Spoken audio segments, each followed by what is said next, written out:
வணக்கம். இன்னைக்கு கோல்டுடைய technical analysis பார்க்கலாம். இன்னைக்கு நான் ஃபார்ம் பேரோல் சாயந்தரம் 6 மணிக்கு இருக்கு. ஸோ என்ன மாதிரி டேட்டாஸ் வந்தால் மார்க்கெட் மூவ்மெண்ட் எப்படி இருக்கும் அப்படிங்கிறத பற்றி இன்னைக்கு ஒரு சின்ன டிஸ்கஷன் பண்ணலாம். இந்த வீடியோக்குள்ள போகிறதுக்கு முன்னாடி இந்த தளத்தை சப்ஸ்கிரைப் பண்ணாமல் இருந்தீங்கன்னா சப்ஸ்கிரைப் பண்ணிங்க, கூடவே பெல் ஐக்கானை கிளிக் பண்ணிங்க. அப்போ தான் நாங்கள் வீடியோஸ் போட்டோன்னே நோட்டிஃபிகேஷன் வரும். இந்த சேனலுக்கு நீங்கள் புதுசு அப்படின்னா கீழே டெலகிராமுடைய லிங்க்ஸ் இருக்கும், நீங்கள் ஜாயின் பண்ணுறதுனா பண்ணிக்கலாம். அப்போ தான் எங்களுடைய அப்டேட்ஸ் உங்களுக்கு உடனடியாக கிடைக்கும். ஸோ இன்னைக்கு ஃபர்ஸ்ட் நியூஸஸ் அப்படின்னு நம்ம பார்க்கும்போது நமக்கு இருக்கிறது நான் ஃபார்ம் பேரோல் என்எஃப்பி. ஓகே, நான் ஃபார்ம் பேரோல் லாஸ்ட் 3 டேட்டாஸ் அப்படிங்கிறது பார்த்தீங்கன்னா வந்த டேட்டா எல்லாமே மார்க்கெட்டுக்கு, அந்த டேட்டாக்கும் மார்க்கெட்டுடைய மூவ்மெண்ட்டுக்கும் சில நேரங்களில் சம்பந்தமே இல்லாமல் தான் நடந்திருக்கு. ஸோ இந்த மந்த் அப்படி நடக்குமா அப்படின்னா வாய்ப்புகள் இருக்கு. லாஸ்டா நம்ம வந்த டேட்டா, இந்த 1 மந்த்ல வந்தக்கூடிய datas like initial jobless claim, inflation rate, PPI, retail sales, அதுக்கப்புறம் durable goods, consumer confidence, GDP, manufacturing and service PMI, இதெல்லாம் பார்க்கும்பொழுது ஒரு 15 டேட்டா நம்ம முக்கியமான டேட்டாஸாக எடுத்து பார்க்கும் பொழுது இதில் நமக்கு பார்த்தீங்கன்னா 9 டேட்டா பாசிட்டிவாகவும் 5 டேட்டா யூஎஸ்க்கு நெகட்டிவாகவும் அண்ட் நியூட்ரலாக மார்க்கெட்டுக்கு பார்த்தீங்கன்னா ஒரே ஒரு டேட்டா மட்டும் வந்திருக்கு. ஸோ ஆல்மோஸ்ட் பார்த்தீங்கன்னா பாசிட்டிவான டேட்டா வரதுக்கான வாய்ப்புகள் இந்த முறை அதிகமாக இருக்கு. பட் மாறியும் வரலாம். ஸோ இது எல்லாமே நம்ம ஒரு கெஸ்ஸிங் தான். மேபி இதில் தவறுகள் இருக்கும். ஓகேங்களா? டேட்டா என்ன மாதிரி வந்தால் மார்க்கெட் மூவ்மெண்ட் இருக்கும் அப்படின்னு நம்ம பார்க்கலாம். ஸோ இந்த இடத்துல பார்த்தீங்கன்னா ப்ரீவியஸ் டேட்டா 142K அப்படின்னு போட்டிருப்பாங்க. இது ரிவைஸ் ஆகும். கண்டிப்பாக இதை பார்க்கணும். ஹவர்லி ஏர்னிங்ஸும் பார்க்கணும், அன்எம்ப்ளாய்மெண்ட் ரேட்டும் பார்க்கணும் அதே டைம்ல. ஓகே, இது எல்லாமே இன்னைக்கு சாயந்தரம் 6 மணிக்கு வரும். இப்போ நமக்கு டேட்டா அப்படின்னு நம்ம பேசும்போது எதுலேருந்து எதுக்குள்ள வரலாம் அப்படின்னு நம்ம பேசி பார்க்கலாம். இப்போ ப்ரைஸ் பார்த்தீங்கன்னா எக்ஸ்பெக்டேஷன் 147K, சில இதில் 140K அப்படின்னு சொல்லி இருக்கும். ஸோ இப்போ 147K இருந்தாலும் எக்ஸாக்டாக அதுக்குள்ளே வந்தால் நமக்கு ப்ரைஸில் ஒரு மூவ்மெண்ட்டும் இருக்க போகிறதில்ல.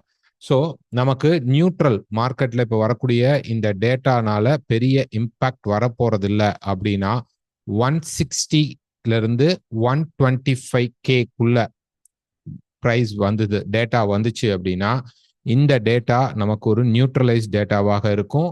இது யூஎஸ்க்கு நியூட்ரலாக நின்றோம். அதாவது மார்க்கெட்டில் பெரிய மூவ்மெண்ட் கொடுக்க போறதில்ல. இது மார்க்கெட்டுடைய நியூட்ரலைஸ் மூவ்மெண்ட்டாக வந்துடும். ஆனால் கோல்டுக்கு இது கொஞ்சம் என்னவாக இருக்கும் அப்படின்னு பார்த்தீங்க அப்படின்னா பாசிட்டிவ் மூவ்க்கான வாய்ப்புகள் தான் இருக்கும். இதே டேட்டா நமக்கு எபோவ் 160க்கு மேலே போகுது. 160லேருந்து ஒரு 180க்கு மேலே எபோவ் இதுக்கு மேலே போகணும். ஸோ 160 to 180 கொஞ்சம் மாடரேட் தான். அதுக்கு மேலே போயிடுச்சு அப்படின்னா கண்டிப்பாக அது யூஎஸ்க்கு பாசிட்டிவாக வந்துடும். கோல்டுக்கு இது நெகட்டிவாக அமையும். கண்டிப்பாக கோல்டு ஃபால் ஆக சான்சஸ் இருக்கும். ஸோ இந்த முறை கொஞ்சம் பாசிட்டிவ் எக்ஸ்பெக்ட் பண்ணுறதுனால எபோவ் 160 ஆர் 180க்கு மேலே வந்தால் இது ஒரு நல்ல கோல்டை கீழே ப்ரெஷ் பண்ணுறதுக்கான ஒரு நல்ல சாய்ஸாக இருக்கும். கண்டிப்பாக டேட்டா வச்சு தான் நம்ம அனலைஸ் எடுக்கணும். இதே மார்க்கெட்டில் 125Kக்கு கீழே, ஓகே, ஒரு 125க்கு கீழே டேட்டா வந்துருச்சு அப்படின்னா கண்டிப்பா அது யூஎஸ்க்கு மிகப்பெரிய நெகட்டிவா அமைஞ்சிரும். கோல்டுக்கு இது பாசிட்டிவா அமையும். கோல்டு ஆல் டைம் ஹையா மார்க்கெட் பிரேக் பண்றதுக்கான சான்சஸ் அதிகமாக இருக்கும். கூடவே வரக்கூடிய அன்எம்ப்ளாய்மெண்ட் ரேட்டும் பார்க்கணும், ஹவர்லி ஏர்னிங்கும் பார்க்கணும். ஸோ 160 to 125ல வந்துச்சு அப்படின்னா இது நமக்கு இதை வச்சு மார்க்கெட்ல மூவ்மெண்ட் இருக்காது. அந்த டைமுக்கான ப்ரெஷர் மூவ்மெண்ட் மட்டும்தான் இருக்கும். ஒரு 1 ஹவர் கழிச்சு பார்த்தீங்கன்னா மார்க்கெட் அப்படியே செட்டில் ஆயிட்டு அதோடைய ட்ரெண்ட் சைடில் போக ஆரம்பிச்சிடும். இதே 160லேருந்து 180 அதுக்கு மேலே வந்துருச்சு அப்படின்னா இது யூஎஸ்க்கு பாசிட்டிவ் அமைஞ்சிரும், கோல்டுக்கு நெகட்டிவாக வந்துடும். 125K அதுக்கு கீழே வந்துருச்சு அப்படின்னா கண்டிப்பாக இது யூஎஸ்க்கு நெகட்டிவான டேட்டா, கோல்டுக்கு பாசிட்டிவான டேட்டா. கோல்டு அந்த டைம்ல நம்ம எதிர்பார்க்குற லெவலுக்கு மேலே மார்க்கெட் மூவ் ஆகிறதுக்கான சான்சஸ் இருக்கும். இதை நீங்கள் ஃபாரெக்ஸ் ஃபேக்டரியில் போய் நீங்கள் செக் பண்ணிக்கலாம். இதோடைய டேட்டாஸை நீங்கள் பார்த்துக்கலாம். நிறைய பேர் எங்கே போய் பார்க்கறது அப்படின்னு சொல்லி கேட்பாங்க. நீங்கள் செப்டம்பர் 6லேருந்து போன நான் ஃபார்ம் பேரோல்லேருந்து இப்போ வரைக்கும் அக்டோபர் 4 வரைக்கும் இருக்கக்கூடிய எல்லா டேட்டாவும் இதில் இருக்கும். அதை நீங்கள் செக் பண்ணி பார்த்துக்கலாம். ஓகே, ஸோ நெக்ஸ்ட் நம்ம சார்ட்ல பார்க்கலாம். ஃபர்ஸ்ட் DXY ஒரு கிளான்ஸ் பார்த்துட்டு அதுக்கப்புறம் கோல்டுக்குள்ள போயிடலாம். ஸோ DXY பொறுத்த வரைக்கும் DXY பார்த்தீங்க அப்படின்னா மார்க்கெட்ல இப்போ நல்ல ஒரு ரெசிஸ்டன்ஸ் மோட்ல மார்க்கெட் இருக்குங்க. ஆல்ரெடி பார்த்தீங்க அப்படின்னா இங்கிருந்து இந்த மார்க்கெட் ஃபால் ஆகும்போது இந்த இடத்துல நமக்கு பார்த்தீங்க அப்படின்னா ரெசிஸ்டன்ஸாக தான் மார்க்கெட் ரியாக்ட் பண்ணியிருக்கு. ஸோ இப்போ மார்க்கெட் ரெசிஸ்டன்ஸ்ல தான் இருக்குது. ஸோ இந்த ரேஞ்ச் அப்படிங்கிறது போன செப்டம்பர் 6th இருந்து இப்போ வரைக்கும் அக்டோபர் வரைக்கும் பார்த்தீங்கன்னா மார்க்கெட் பெருசா மூவ் ஆகல. ஒரு ரேஞ்ச் ஃபேஸ்க்குள்ள மட்டும்தான் மார்க்கெட் இருந்திருக்கு. ஸோ தட் இப்போ ஒருவேளை இந்த ரெசிஸ்டன்ஸ் வேலை செஞ்சிருச்சு அப்படின்னு பார்த்துக்கிட்டோம் அப்படின்னா இந்த ரெசிஸ்டன்ஸ் இப்போ வேலை செய்தால் சிம்பிளா இந்த மார்க்கெட்டுடைய நெக்ஸ்ட் மூவ் எங்க வரும் அப்படின்னு பார்த்தீங்க அப்படின்னா இங்கிருந்து இப்படி வைக்கணும். இப்படி வைக்கும் பொழுது பிரைஸோடைய மூவ் ரொம்ப கீழே 97க்கு கீழே வர வரைக்கும் சான்சஸ் அதிகமா இருக்கும். ஸோ இந்த எக்ஸ்பான்ஷனுக்கு வந்துச்சு அப்படின்னா கீழே இந்த சப்போர்ட்லாம் உடஞ்சி வர அளவு மார்க்கெட்ல ரொம்ப ப்ரெஷரா இருக்கும். 96 வரைக்கும் மார்க்கெட் போறதுக்கான சான்சஸும் இருக்கும். ஸோ இந்த எக்ஸ்பான்ஷன் மூவ் வராது அப்படின்னு எக்ஸ்பெக்ட் பண்ணலாம். மேல பிரேக் ஆகாம இந்த ரேஞ்சுக்குள்ளேயே இருந்துட்டாலும் நம்ம ஒண்ணுமே பண்ண முடியாது. ஓகேங்களா? ஸோ நீங்க ஃபாலுக்கு கீழே வந்துட்டு சேம் இதே இடத்துல மார்க்கெட் சப்போர்ட் எடுக்கலாம். ஒரு வீக் சார்ட் எடுத்து பாத்தீங்க அப்படின்னா தெரியும். இந்த வீக்கோடைய இந்த லெவல்ல இருக்கு. இங்க பிரேக் ஆனது ரீடெஸ்ட் பாயிண்டாகவும் நமக்கு இருக்கும். 102ல மார்க்கெட் ரெஸ்பான்ஸ் பண்ணல. ஓகே, ஸோ மார்க்கெட் வந்து இப்போ 102ல இப்போ ரெஸ்பான்ஸ் பண்ணல அப்படின்னா நேரா 104 வரைக்கும் மார்க்கெட் போயிடும். அங்கிருந்து தான் பிரைஸ் திருப்பி ரெசிஸ்டன்ஸ் எடுத்து கீழே வரதுக்கான சான்சஸ் இருக்கும். இப்போ 102 பக்கத்துல தான் இருக்கான். இங்க ரெசிஸ்டன்ஸ் எடுக்கணும். எடுக்கலைன்னா 104க்கு தான் போயிடுவான். இன்னைக்கு டேட்டா பாசிட்டிவா இருந்தா நேரா 104க்கு மார்க்கெட் போயிடும். Next gold. ஸோ கோல்டு பொறுத்த வரைக்கும் ஃபர்ஸ்ட் வீக்ல பார்த்தலாம். வீக்ல பார்த்தீங்கன்னா மார்க்கெட் இந்த சேனலுடைய டாப் இன்னும் கொஞ்சம் டச் பண்ணணும். இது 720 நான் வந்து சண்டே வீடியோ கூட நம்மளுடைய மெயின் சேனலான ட்ரெண்டிங் வேஸ்ல போட்டிருப்பேன். அதோடைய லிங்க் கீழே டிஸ்கிரிப்ஷன்ல கொடுக்குறேன். பார்க்கணுங்கன்னா பார்த்துக்கலாம். ஸோ பிரைஸ் வந்து அங்கே போய் மார்க்கெட் ரீச் பண்ற வரைக்கும் நமக்கு இன்னும் கொஞ்சம் ஸ்பேஸ் இருக்கு. கரெக்ஷன் ஆயிட்டும் அந்த ஸ்பேஸ்க்கு போகலாம். இப்போ ஒரு டேல போய் பார்த்தீங்க அப்படின்னா இந்த இடத்துல ரெண்டு கான்செப்ட் இருக்கும். ஸோ ஃபர்ஸ்ட் ஒன் அப்படிங்கிறது வந்து இந்த ரெட் லைன். ஓகே, இந்த ரெட் லைன் நான் ரவுண்ட் பண்றேன். நெக்ஸ்ட் அப்படிங்கிறது இந்த ஆரஞ்சு லைன். ஸோ இப்போ நம்ம டிராவல் ஆகிட்டு இருக்கிற அந்த ட்ரெண்ட் அப்படிங்கிறது இந்த ஆரஞ்சுக்குள்ள தான் இருக்கு. ஓவராலா மார்க்கெட்டோடைய மூவ்மெண்ட் அப்படிங்கிறது இந்த ரெட் லைனை பேஸ் பண்ணி தான் இருக்குது. ஸோ இப்போ பாருங்க, இந்த ரெட் லைன் அண்ட் வீக்கோடைய அந்த ரெசிஸ்டன்ஸ் லைன்ஸ் எல்லாமே கனெக்ட் ஆகிறது 2720. இங்க போலாமா அப்படின்னா வாய்ப்புகள் உண்டு. ஒருவேளை பிரைஸ் வந்து இன்னைக்கு கீழே வந்துருச்சு அப்படின்னா நமக்கு எதெல்லாம் சப்போர்ட் லெவலாக இருக்கும் அப்படின்னு பாத்தீங்கன்னா கீழே நமக்கு வந்து 2600 அப்படிங்கிறது ஒரு நல்ல சப்போர்ட் லெவலாக இருக்கும். அங்கிருந்து திருப்பி மார்க்கெட் பூம் ஆக சான்சஸ் உண்டு. ஒரு முறை மார்க்கெட் வந்து மேல இன்னைக்கு அட்லீஸ்ட் இந்த ஈக்குவலான ஹை 2680 மினிமம் மார்க்கெட் வந்து ஒரு ஸ்பைக் கொடுத்துட்டா நமக்கு இது ஈக்குவல் டாப்ஸா வரும். இந்த டாப்ஸ் வந்துட்டா கூட பிரைஸ் கரெக்ஷனுக்குள்ள வரதுக்கான க்ளூவாக இருக்கும். இல்ல பிரைஸ் வந்து மேல புஷ் பண்ணி போயிட்டான் இன்னைக்கு அப்படின்னா நெக்ஸ்ட் 2720 அங்க ரெசிஸ்டன்ஸ் கிடைத்தால் பார்க்கலாம். ஏன்னா இது வந்து ஜஸ்ட் மெஷரிங் லெவலா தான் இருக்கும். ஏன்னா நமக்கு டேட்டாவே கிடையாது. இது லைஃப் டைம் ஹை. நம்ம ஒரு அஷ்யூம் லெவலா தான் இருக்கும். கண்டிப்பா இதுல தவறுகள் வர வாய்ப்புகள் இருக்கலாம். ஓகே, ஸோ உங்களுடைய டெக்னிக்கல் அனாலிசிஸையும் கூட ஆட் பண்ணிக்கிட்டு இதை சும்மா ஒரு ஓரலாக நீங்க எடுத்துக்கோங்க. மெயினா இதை வச்சுட்டு நீங்க ட்ரேட் பண்ணாதீங்க. உங்க டெக்னிக்கல் தான் நீங்க மெயினா பார்க்கணும்.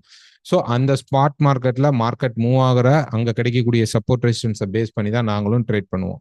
ஸோ இது வந்து ஒரு எதிர்பார்க்குற ஒரு ஃபோர்காஸ்டிங் மட்டும்தான். ஓகேங்களா? ஸோ ஒருவேளை 720க்கு மேல மார்க்கெட் போகுது அப்படின்னா 2770 ஆர் 800 வரைக்கும் மார்க்கெட் வந்து ரெசிஸ்டன்ஸ் எடுக்கிறதுக்கான சான்சஸ் உண்டு.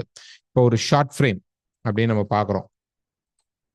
ஒரு 4 hour அந்த மாதிரி டைம் ஃப்ரேம் பார்த்தீங்க அப்படின்னா ப்ரைஸ் வந்து நம்ம 1 hourல சொல்லியிருந்தோம் அண்ட் லைவ் மார்க்கெட்டில் கூட சொல்லியிருந்தோம். ஸோ ப்ரைஸ் வந்து இந்த சேனல் விட்டு இப்போ வெளியில் போயிட்டான். ஆனால் ஆக்டிவேட் ஆகலை. மார்க்கெட் வந்து இங்கே தான் ஹோல்ட் ஆகி நின்றுட்டு இருக்கு. ஸோ இப்போ இந்த இடத்துல லைவ்ல கூட சொல்லியிருந்தோம் இந்த இடம் மார்க்கெட்டில் சப்போர்ட்டாக கிடைக்கலாம். பட் நாங்கள் எங்க ஒரு ஷார்ட் டேர்ம் செல் ட்ரை பண்ணியிருந்தோம். ப்ரைஸ் கீழே வந்து இந்த சப்போர்ட் லெவல் பிரேக் பண்ணி 600 வரைக்கும் நேற்று வந்த டேட்டா வந்து பாசிட்டிவா வந்துச்சு. சர்வீஸ் பிஎம்ஐ வந்து யூஎஸ்க்கு பாசிட்டிவா வரனால ஒரு புஷ் இருக்குமா அப்படின்னு நம்ம பார்த்தோம்னா இல்லை.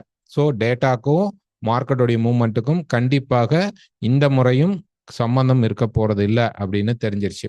லாஸ்ட் நம்ம வந்து எதிர்பார்த்தது என்ன அப்படின்னு பாத்தீங்கன்னா லாஸ்ட் டைம் வந்து பிரைஸ் வந்து கீழே இந்த இடத்துல வந்து நம்ம வந்து செல் தான் எக்ஸ்பெக்ட் பண்ணோம். கீழே வந்துட்டு அதுக்கப்புறம் தான் மேலே போகும் அப்படின்னு எக்ஸ்பெக்ட் பண்ணியிருந்தோம்.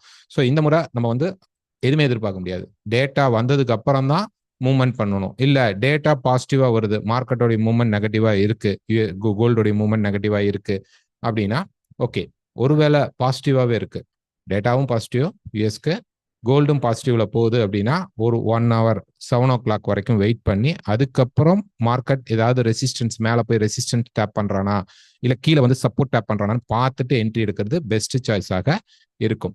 மேக்சிமம் நாங்கள் எக்ஸ்பெக்ட் பண்றது கோல்டுல ஒரு அப்சைடு மூவ்மெண்ட் நடக்கலாம், அதுக்கப்புறம் கீழே பிரைஸ் வரதுக்கு வாய்ப்புகள் அதிகமாக இருக்கும்.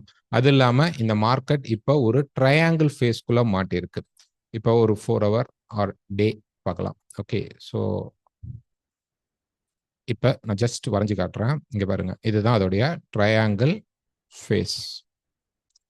நேத்து இதுல இருந்து வெளியில வருவான் அப்படின்ட்டு தான் செல் ட்ரை பண்ணோம். பட் காஸ்ட்ல தான் கிடைச்சிச்சு. இந்த இடம் பிரேக் ஆயிருந்தது அப்படின்னா நேத்தே மார்க்கெட் 600 லெவலுக்கு பிரைஸ் வந்திருந்தான் அப்படின்னா இன்னைக்கு கண்டிப்பாக நம்ம பை மோட் எதிர்பார்க்கலாம் கோல்டுல. பட் இந்த ட்ரையாங்கிள்குள்ள இருக்கும் பொழுது ட்ரையாங்கிள் விட்டு மார்க்கெட் பிரேக் பண்ணணும். நியூஸ் டைம்ல இப்படி ஷேடோ போயிட்டு உள்ள வந்தாலும், ஓகே, கீழே ஷேடோ போயிட்டு உள்ள வந்தாலும் அந்த ரேஞ்ச் ஸ்டில் மார்க்கெட்ல எக்ஸிட் ஆயிட்டே தான் இருக்கும், நின்றுகிட்டே தான் இருக்கும். ஸோ 680 ஆர் 620 இந்த 2 லெவல்ல ஏதாவது ஒரு லெவல் உடையும் பொழுது மட்டும்தான் நம்ம ட்ரேட் பண்ண முடியும். ஒருவேளை 2 பக்கமும் மார்க்கெட் மூவ்மெண்ட் அப் சைட்லயும் போயிட்டு வந்துட்டான், கீழே டவுன் சைட்லயும் போயிட்டு வந்துட்டானா ஜஸ்ட் வெயிட் பண்ணலாம்.